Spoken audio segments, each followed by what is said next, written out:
حضرت مسیح موعود علیہ الصلوۃ والسلام کے پاس ایک شخص حاضر ہوا اور اس نے عرض کی کہ حضور، میں نے زندگی میں کبھی روزہ نہیں رکھا، میں اس کا کیا فدیہ دوں؟ حضور علیہ السلام نے فرمایا، دیکھو، اللہ تعالیٰ کسی کی وسعت سے بڑھ کر اس کو دکھ نہیں دیتا۔ جو تمہاری طاقت ہے اس کے مطابق فدیہ دے دو، اور اس کے بعد یہ پختہ عہد کرو کہ اب کبھی روزہ نہیں چھوڑوں گا۔ حضور فرماتے ہیں، وَعَلَى الَّذِينَ يُطِيقُونَهُ، کہ یہی معنی ہے کہ جو روزے کی طاقت نہیں رکھتے وہ فدیہ دیں۔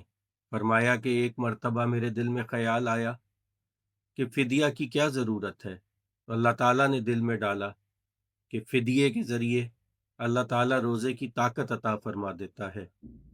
اللہ تعالیٰ قادر مطلق ہے، وہ اگر چاہے تو ایک متبوع کو بھی روزہ رکھنے کی طاقت عطا فرما سکتا ہے۔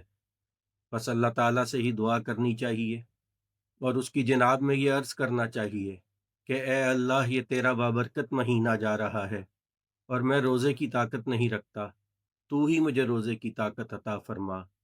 تو اللہ تعالیٰ ایسے شخص کو روزے کی طاقت عطا فرما دے گا۔